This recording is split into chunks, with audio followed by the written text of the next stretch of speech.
Halo semua, apakah Anda berasa cuaca di Indonesia panas sekali Juli Agustus ini? Ya, memang berasa sih ya, panasnya luar biasa.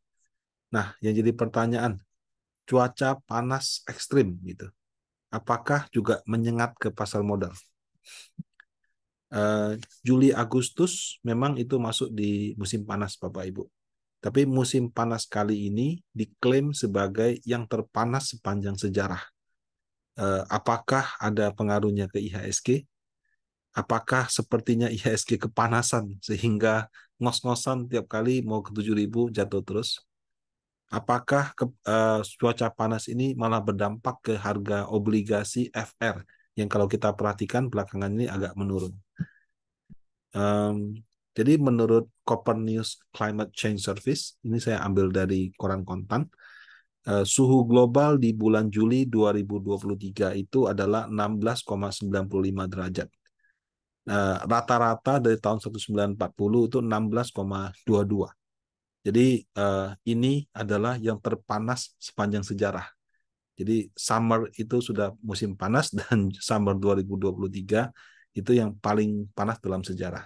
Bukan versi saya ya, jadi memang versi pengukuran oleh Badan Badan Iklim Dunia. Nah, bulan yang panas ini ternyata kemana-mana Bapak Ibu. Jadi harga batu bara, nah saya juga bingung. Biasanya kalau harga batu bara itu membaranya pas musim dingin. Katanya kalau dingin nyalain AC lebih lama sehingga butuh konsumsi energi lebih besar gitu. Itu harga batu bara naik di musim dingin. Ini enggak. Harga batu bara naiknya di musim panas. Katanya karena apa? Terlalu panas. Kalau kemarin nyalain pemanas ini nyalain AC. Dan AC-nya lebih lama sehingga konsumsi menjadi meningkat. Tapi pada saat yang sama, produksi batu bara juga meningkat cukup pesat. Jadi tahun lalu kan harga batu bara tinggi. Banyak negara naikin dia punya produksi batu bara. Nah, kenaikan tersebut ya berdampak sampai sekarang dan produksinya pelan-pelan terus meningkat sehingga pada saat ini walaupun permintaannya meningkat, tapi karena produksinya meningkat lebih tinggi, harga batu bara juga nggak gitu terasa efek kenaikannya. Nah, kemudian cuaca panas ini juga berdampak kepada hasil panen, terutama padi dan beras gitu ya. Nah, saya juga awam soal ini, tapi kalau dari yang saya baca, beras itu termasuk tanaman yang butuh air cukup banyak. Jadi kalau terjadi cuaca panas ekstrim, dikhawatirkan kekeringan sehingga bisa gagal panen dan sebagainya. Nah, harga beras di Thailand, ya harga beras ekspor di Thailand, Thailand ini kan harga eksportir beras dunia itu mengalami kenaikan itu sudah tertinggi sejak tahun 2008. Ya, jadi harga beras Thailand itu mengalami kenaikan harga beras yang tertinggi sejak tahun 2008, lebih tinggi daripada sebelum pandemi, lebih tinggi daripada waktu perang Rusia Ukraina gitu. Nah, kemudian pada saat yang sama India salah satu bukan salah satu sih, negara dengan penduduk paling banyak di dunia dan konsumsi berasnya juga mungkin termasuk yang paling tinggi di dunia, khawatir akan kondisi ini, meminta untuk menyetop dia punya ekspor beras kalau nggak salah sejak bulan Juli. Kenapa? Ya fokuslah pada kebutuhan dalam negeri. Ya kalau penduduk sebanyak itu kelaparan kan masalah ya Bapak Ibu ya. Jadi eh, dampak daripada kekeringan ini berdampak kepada harga beras. Nah, kalau Indonesia bagaimana? Saya perhatikan kalau koran kontan belakangan ini suka posting ini. Biasanya nggak selalu ada. Jadi pergerakan harga barang pokok dari posisi Desember dengan Agustus. Kalau Anda bacanya setelah ini mungkin tanggal berapa belas Agustus atau tanggal berapa bulan Agustus. Nah, kalau kita lihat yang utama terutama beras ya, itu memang mengalami kenaikan sekitar 7 sampai dengan hampir 9%. Jadi harga beras itu juga mengalami kenaikan tidak hanya di level dunia, tapi juga ke level Indonesia. Nah, kalau Indonesia, Bapak Ibu ya, terus terang kita punya ekonomi itu masih lebih banyak masyarakat kelas atau ekonominya kelas menengah dan kelas bawah. Dan kalau kelas bawah itu konsumsi paling banyak itu masih ke pangan, ya, pangan, rokok dan lain-lain. Nah, kenaikan harga pangan ini sedikit banyak bisa menyebabkan inflasi di bidang pangan. Dan karena bobot pangan itu cukup besar dalam perhitungan inflasi Indonesia, maka bisa saja ya kenaikan harga beras ini at some point menyebabkan kenaikan level atau kenaikan tingkat inflasi. Nah, inflasi di Juli 2023 itu adalah 3,08%. Inflasi inti lebih rendah lagi, 2,43%. Jadi kalau misalkan kenaikan harga beras ini menyebabkan inflasi, tidak masalah. Kenapa? Karena target pemerintah itu 3% plus minus 1. Itu pun di inflasi inti, bukan di inflasi total. Walaupun dulu ngomongnya inflasi inti, sekarang kalimatnya jadi inflasi total. Ya, tapi anggap saja di inflasi inti dan total, menurut saya nggak ada masalah. Ya, tapi anggap saja di inflasi inti gitu ya. Nah, jadi kalau nanti misalkan karena kenaikan harga beras ini menyebabkan inflasi inti ini tinggi, menurut saya bisa menyebabkan sentimen negatif. Apalagi timingnya itu kurang baik gitu ya. Kenapa? Karena satu, kita itu kalau dilihat dari Januari sampai sekarang, setiap bulan inflasinya turun. Kalau tiba-tiba inflasinya naik, oke, tapi dia naiknya itu bersamaan dengan atau berdekatan dengan Bank Sentral Amerika yang kemarin bilang udah cukup, tiba-tiba dia naikin lagi. Ya, jadi bersamaan dengan timing Bank Sentral US yang menaikkan tingkat suku bunga. Kemudian dia berdekatan juga dengan rating Amerika Serikat yang diturunkan dari AAA jadi AA+.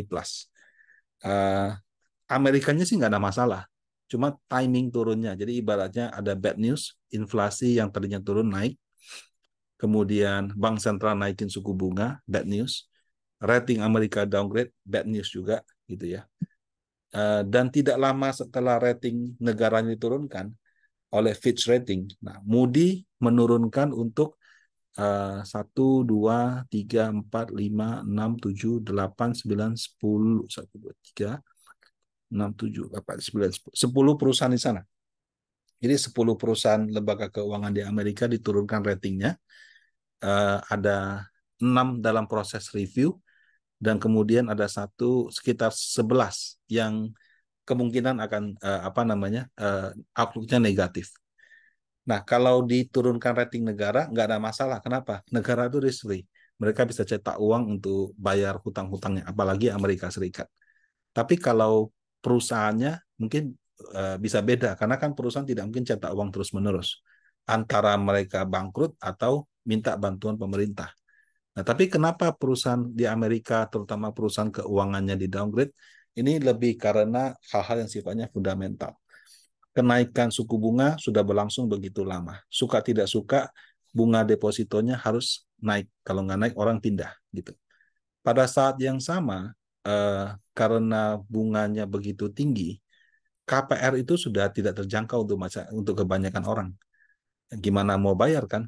Rumah yang sama, kemarin saya baca dia punya analisa, rumah yang sama 1 tahun yang lalu dengan sekarang, itu cicilannya bisa beda 100%. Jadi kalau misalnya orang dulu nyicil $1.000, dengan bunga KPR yang baru bisa 2 ribuan dolar gitu. Padahal kan kenaikan income tidak sebanyak itu. Jadi kalau yang dia punya suku bunga bank mengikuti variabel itu, wah bisa bahaya gitu. Tapi mungkin saja tergantung lah ya, kan sistemnya beda. Bisa aja bunganya dikunci 20 tahun, 30 tahun. Tapi yang jelas pengajuan kredit baru menurun drastis. Kalau yang existing mungkin tidak masalah, tapi pengajuan kredit baru itu sudah pasti menurun drastis. Jadi bank dihadapkan pada situasi bayar bunga deposito, bunganya lebih tinggi. Pada saat yang sama penghasilan daripada kredit properti menurun banyak karena tidak ada proyek baru atau tidak berani ambil gitu, takut orang gagal bayar. Nah, itu menyebabkan ada rating downgrade daripada Moody. Nah, kira-kira seperti itu. Nah, kegiatan properti menurut saya kalau dia melambat, itu juga bisa menyebabkan ekonomi Amerika tumbuh lebih lambat. Sebenarnya tidak apa-apa tumbuh lebih lambat, jangan kolaps saja gitu. Yang orang takut itu ada SVB yang berikutnya. Jadi dalam hal ini, beberapa hal yang terjadi bersamaan ya. Inflasi meningkat karena cuaca panas ekstrim, rating downgrade pemerintahnya, kemudian rating downgrade perusahaan-perusahaannya, Nah, itu perlu menjadi perhatian oleh Bank Sentral US agar kebijakan suku bunga yang berikutnya perlu lebih bijaksana. Karena nanti kalau terlalu agresif, bisa saja menyebabkan ada SVB yang berikutnya gitu. Kalau kemarin karena valuasi obligasi, kalau yang ini bisa saja karena kredit properti yang macet gitu. Nah, jadi memang harus lebih hati-hati. Jadi kalau kita lihat kondisi panas ekstrim ini lebih kena di obligasi terus terang daripada kena ke saham. Karena kalau saham ya panas, so what gitu. Tapi kalau di obligasi, inflasi tinggi ya berpengaruh ke kebijakan suku bunga, itu berpengaruh kepada kinerja reksadana fixed income. Jadi memang ada, kalau saya perhatikan, kenanya lebih ke obligasi daripada saham. Nah, yield yang tadinya sudah sempat 6,2%, jadi turun terus 6,2%, belakangan naik lagi ke 6,3, 6,4. Nah, terus wajarnya berapa, Pak? Menurut panen aset untuk 2023 masih di level 5,75 sampai 6,25. Jadi kalau misalkan yield-nya di atas 6,25, berarti pemerintah memberikan, obligasi pemerintah memberikan imbal hasil yang lebih tinggi dibandingkan proyeksi yang wajar, sehingga bisa dibilang murah.